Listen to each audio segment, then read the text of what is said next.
โมตัสสะภะคะวะโตอะระหะโตสัมมาสัมพุทธัสสะนะโมตัสสะภะคะวะโตอะระหะโตสัมมาสัมพุทธัสสะนะโมตัสสะภะคะวะโตอะระหะโตสัมมาสัมพุทธัสสะเจริญสุขสบายดีพอออกไม่ออกคณะศรัทธาสาธุชนเอามือวางไว้ปกตินะก็โอกาสกับ พ่อแม่ครูบาอาจารย์พระเทรานุเทระช่วยเน้นมื้อนี้นับว่าเป็นมื้อพิเศษที่เขาได้เจียมกายเจียมใจที่จะเข้าจำพรรษาในตลอด2-3 เดือน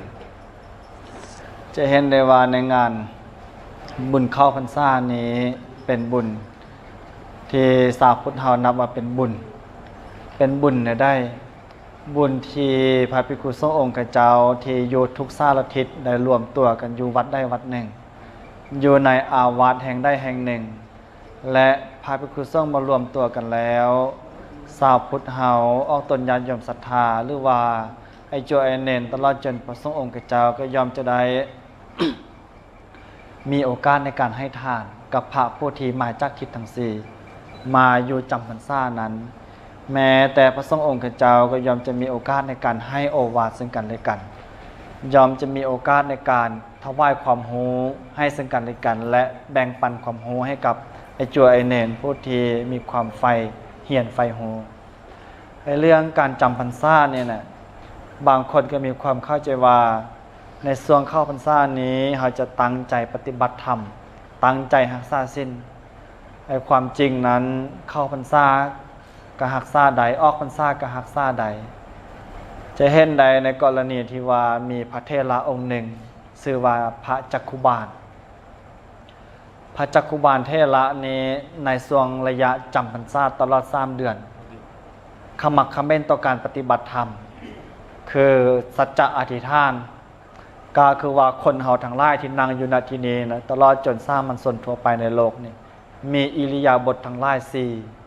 คือยืนย่างนั่งนอนทุกคนจะต้องประกอบโดยอิริยาบถ4อย่างนี้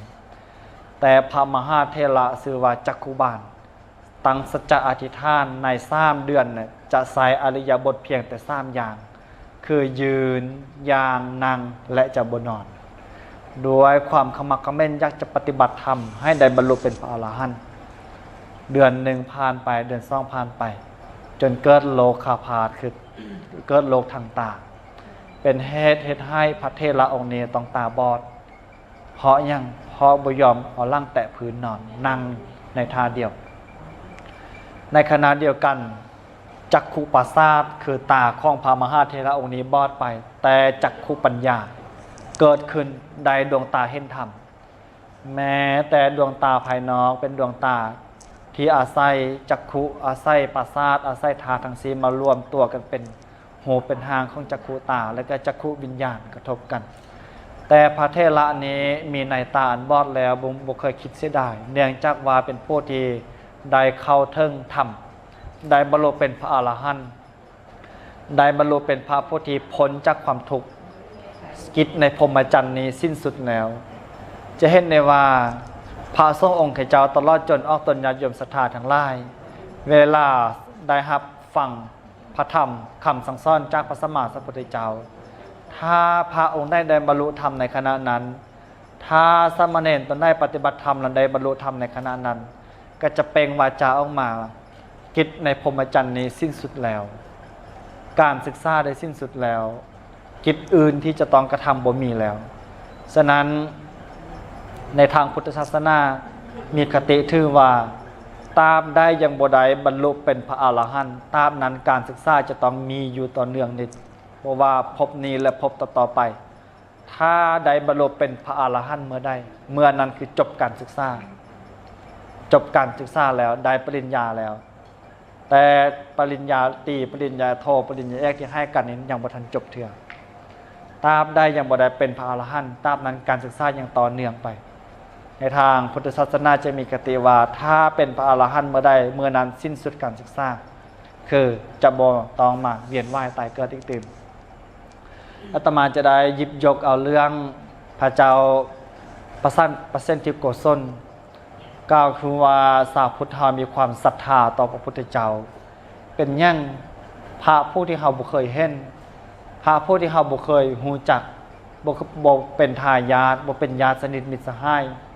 เรามีความมอบความจงรักภักดีให้กับพระพุทธเจ้าเพราะยั่งก็เนื่องจากว่าคุณธรรมที่องค์สมเด็จพระสัมมาสัมพุทธเจ้าประพฤติปฏิบัติมานั้นบ่แม่นของง่ายก่อนที่จะได้บรรลุเป็นพระสัมมาสัมพุทธเจ้านั้นใช้เวลาขนาดใดทุกท่านทุกคนคงจะโหนการทรมานพระวรกายอดข้าวอดน้ำการนอนอยู่บนกองอุจจาระปัสสาวะทดลองทุกวิธีทางเพื่อที่จะได้ตัดสหูฉะนั้นพุทธศาสนาจึงเป็นศาสนาแห่งวิทยาศาสตร์ได้ผ่านกระบวนการคิดค้นผ่านกระบวนการพิสูจน์โดยพระผู้มีพระภาคเจ้าน้อมพระวรกายเข้าไปพิสูจน์ความมีอยู่จริงของพระธรรมแต่บ่หมายถึงว่าธรรมทั้งหลายที่พระพุทธเจ้าทรงค้นพบนั้นเกิดมาจากการบัญญัติของพระพุทธเจ้าอันนี้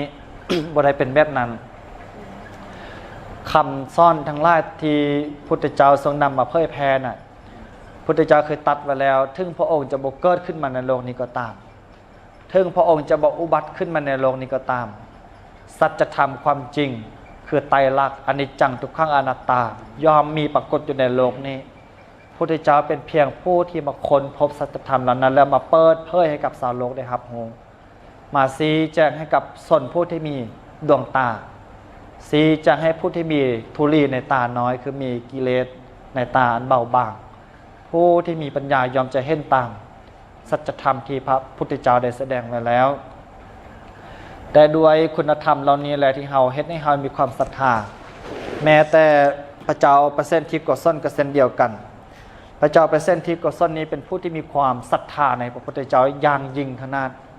เป็นผู้ที่มีศรัทธาบ่หวั่นไหวเป็นผู้ที่มีศรัทธาบ่คลอนแคลนที่เฮาสวดมนต์ไปเมื่อกี้บุคคลผู้ใดมีศรัทธาในพระตถาคตมั่นคงบ่หวั่นไหวบ่คลอนแคลนศรัทธานั้นย่อมจะนำมาซึ่งประโยชน์สุข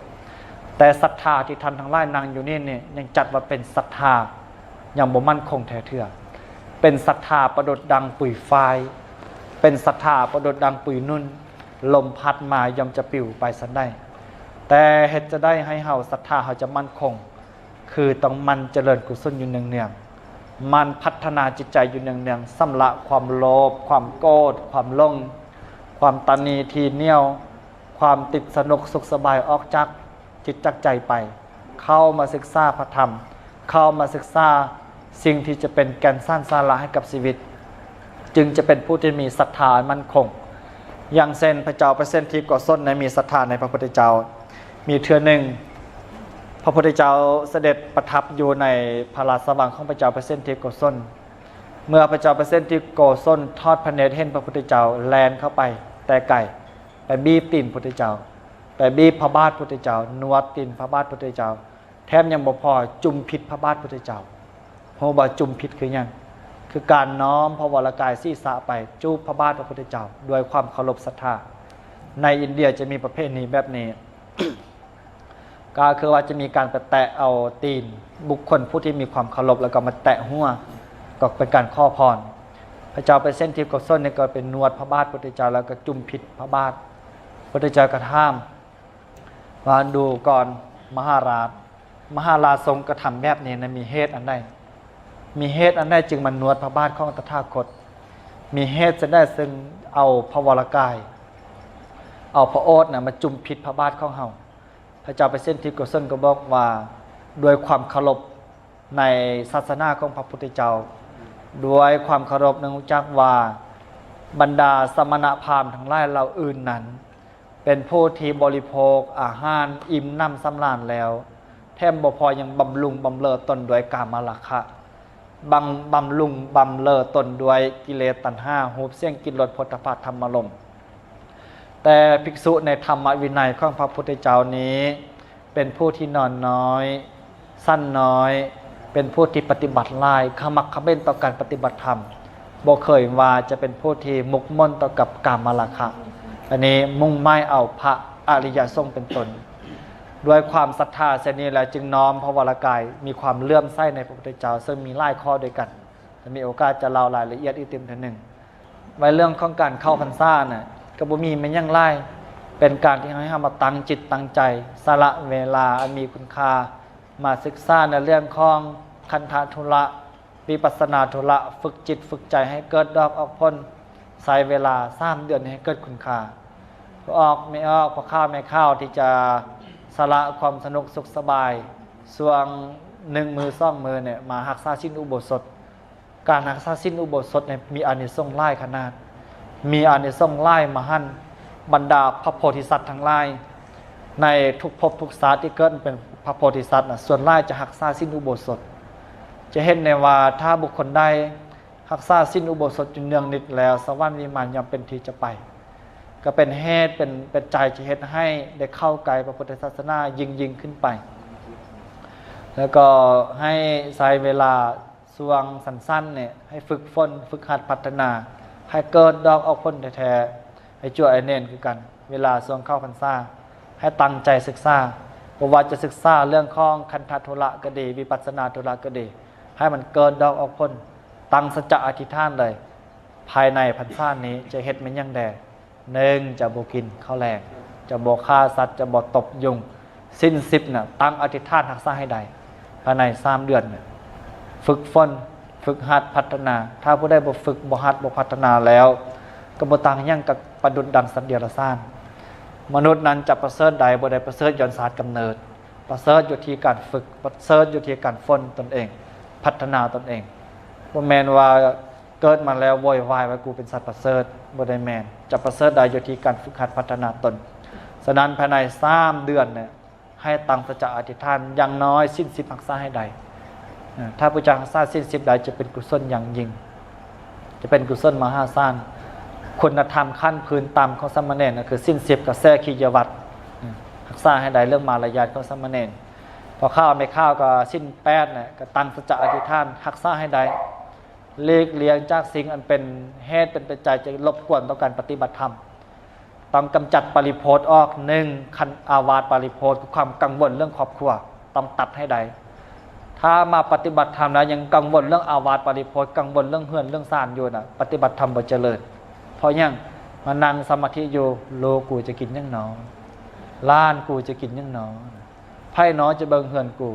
ซ่านกูจะเปื้อเปื้อนเฮือนกูจะสกปรกความกังวลแบบนี้จะมารบกวนจิตใจ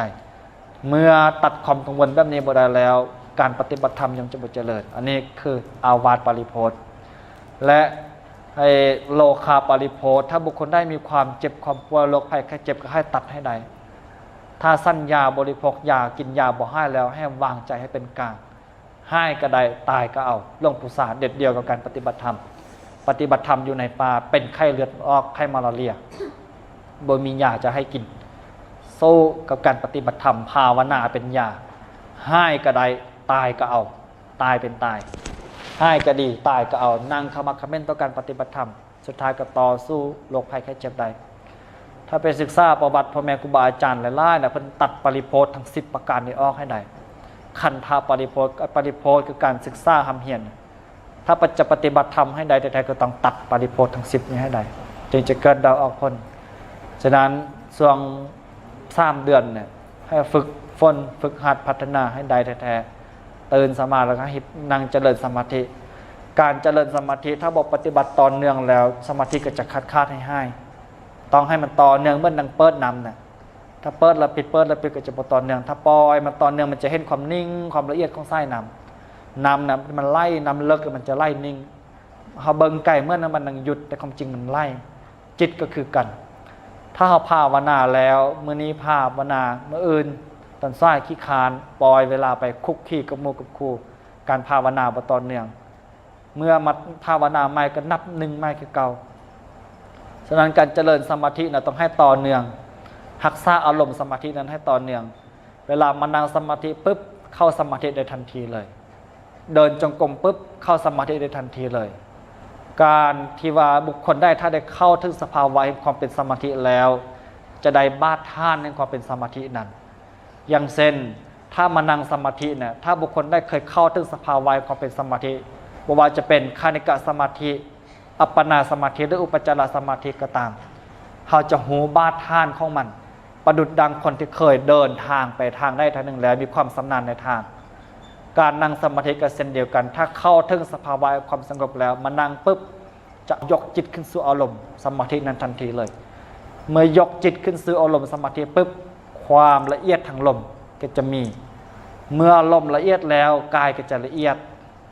ลมละเอียดจิตละเอียดกายละเอียดปุ๊บเกิดความสบายเกิดปิติขึ้นมาเกิดสมาธิ